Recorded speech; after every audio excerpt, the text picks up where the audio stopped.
মধ্যপ্রাচ্যে নতুন বিস্ফোরণ।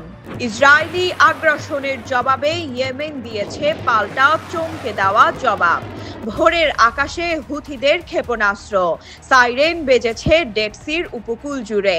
উত্তপ্ত হয়ে উঠেছে ইয়েমেন ইসরায়েল রণাঙ্গন। সোমবার ভোরে ইয়েমেন থেকে ইসরায়েল অধিকৃত ভূখণ্ড লক্ষ্য করে ব্যালিস্টিক ক্ষেপণাস্ত্র ছোড়ে হুথি আনসারুল্লাহ নিয়ন্ত্রিত সশস্ত্র বাহিনী। আল জাজিরা ও ইরানি বার্তা সংস্থা মেহের জানায়, এই হামলা ছিল ইসরায়েলের আগের বিমান হামলার পাল্টা প্রতিক্রিয়া।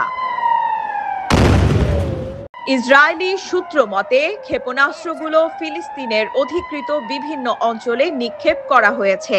এর ফলে ডেড সি তীরবর্তী অঞ্চলে আতঙ্ক ছড়িয়ে পড়ে এবং সাইরেন বেজে ওঠে অনেক এলাকায়। ইসরায়েলি সামরিক বাহিনী জানিয়েছে, দুটি ক্ষেপণাস্ত্র প্রতিহতের চেষ্টা চলছে এবং এখনও তার মূল্যায়ন শেষ হয়নি। হুথি নেতারা বলছেন, ফিলিস্তিনের ওপর বর্বরতার জবাব দিতেই এ হামলা। হুথি মিডিয়া মুখপাত্র নাসরুদ্দিন আমের বলেন, যারা গাজা ও ইয়েমেনে হামলা চালায় তারা যেন শান্তিতে ঘুমাতে না পারে। জায়নিষ্ঠদের বাংকারে চলে যাওয়ার সময় এসেছে।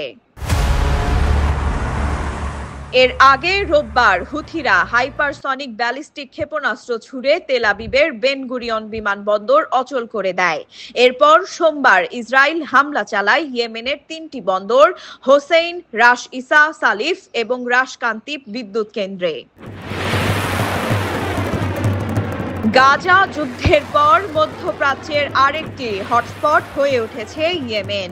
ফিলিস্তিনের প্রতি সংহতি জানাতে গিয়ে হুথিদের এই হামলা নতুন করে ইসরায়েলের নিরাপত্তা প্রশ্নে উদ্বেগ তৈরি করছে।